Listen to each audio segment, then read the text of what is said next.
नहमदुहु व नुसल्ली अला रसूलिहिल करीम अम्मा बाद फ़ाउज़ बिल्लाहि मिनश शैतानिर रजीम बिस्मिल्लाहिर रहमानिर रहीम।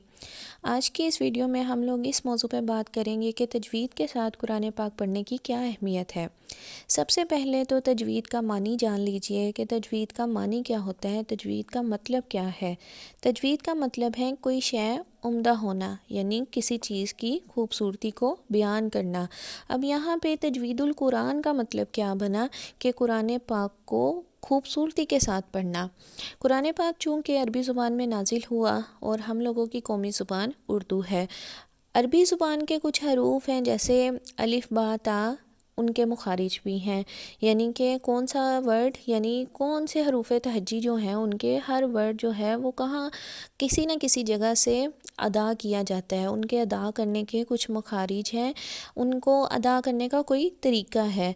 अब यही वर्ड्स जब हम लोग उर्दू में बोलते हैं, यही अल्फाज जैसे मैंने आपको बताया कि अरबी ज़ुबान में अलिफ बा ता सा जीम हा खा इस तरह बोला जाता है, जबकि हम उर्दू में जब बोलेंगे तो अलिफ बे ते से ये हम लोगों की ज़ुबान में बोला जाता है। अब अरबी के लहजे में अलग-अलग कुछ अल्फाज किए गए हैं जिनमें हमज़ा और आइन की आवाज़ अलग की जाती है, ता और तुआ में आवाज़ अलग की जाती है, द्वाद और ज़ुआ के मखारिज में भी अलहदगी है, यानी हर वर्ड की अदायगी डिफरेंट है। हम ऐसे नहीं अलिफ बे ते से जीम हे ऐसे नहीं हम लोग पढ़ सकते अरबी को। इसकी वजह से तजवीद को मतलब मैंने आप लोगों को तजवीद का मतलब बताया कि कुरान पाक को खूबसूरती के साथ पढ़ना, कुरान पाक को सही मुखारिज के साथ पढ़ना जैसे वो अरबी ज़ुबान में नाजिल किया गया है। अब उसके लिए हम लोगों को मुखारिज की अदायगी सीखनी कैसे है वो हम लोगों को तजवीद सिखाती है। अब इसके साथ साथ ये तो एक बात हुई कि हम लोग मुखारिज के साथ यानी हर लफ्ज़ को उसकी प्रॉपर अदायगी से पढ़ना सीखते हैं तजवीद में। इसके साथ साथ कुछ रमूज़ो औकाफ भी हैं अरबी ज़ुबान के, यानी कि कहाँ पे वक्फ़ करना है, कहाँ पर मिला के पढ़ना है, कहाँ रुकना है, कहाँ पे नहीं रुकना। जैसे कि मिसाल के तौर पे एक वर्ड है रोको मत जाने दो, ठीक है।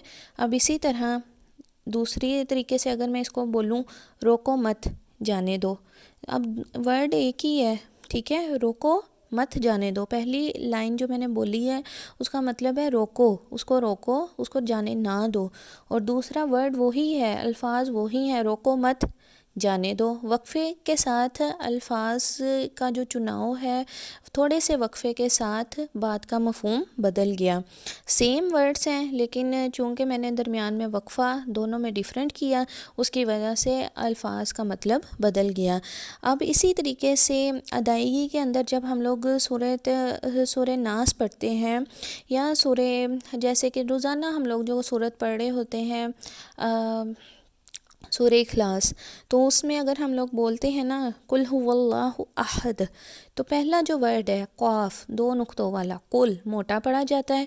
अगर हम इसकी जगह पे बारीक डंडी वाला काफ बोलेंगे कुल, ठीक है, तो उसका मतलब बदल जाएगा। कुल दो नुक्तों वाले कुल का मतलब होता है फरमा दीजिए, जबकि डंडी वाले काफ का मतलब कुल अगर हम बोल रहे हैं, हम लोग अदायगी सही नहीं कर रहे, हम लोग तजवीद के मुताबिक कुरान पाक नहीं सीख रहे, अगर हम डंडी वाला काफ यहाँ बोल रहे हैं, कुल बारीक काफ बोल रहे हैं, तो उसका मतलब होगा खा लो, ठीक है, कुलू वशरबू यानी खाओ और पियो वाला काफ वो बन जाएगा। और इसी तरह हुवल्लाहु अहद, जब हम बोलते हैं कुल हुवल्लाहु अहद, फरमा दीजिए कि अल्लाह ताला की ज़ात एक है, ठीक है। अहद का मतलब है हा जो है वो हरूफ हल्की है, हलक के दरमियान से अदा किया जाता है हा, तो जब अगर हम लोग अहद नहीं बोलते और हा जो है वो सीने वाला, वो जो दो आँखों वाला हा है वो अदा कर रहे हैं कुल हुवल्लाहु अहद, तो इसका मतलब है अहद।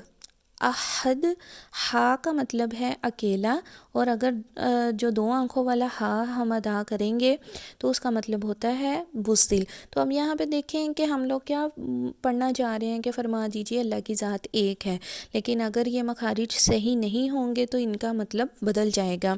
इसी तरीके से जब हम लोग सूरतुल फातिहा पढ़ते हैं अल्हम्दुलिल्लाहि रब्बिल आलमीन, अल्हम्दुलिल्लाहि यानी सब तारीफ़ें अल्लाह की ज़ात के लिए, लेकिन वही अगर हम यहाँ पे हा दो आँखों والے ہاتھ سے بدل دیں گے جو سینے کی طرف سے ادا ہوتا ہے۔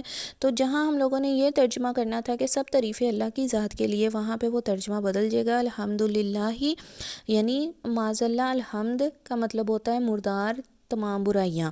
اب آپ لوگ یہ خود ہی ترجمہ کر کے دیکھیں کہ ہم لوگوں نے کیا ترجمہ کرنا تھا، لیکن چونکہ ہم لوگوں نے غلط ادائیگی کی اور اس کا ترجمہ بدل گیا۔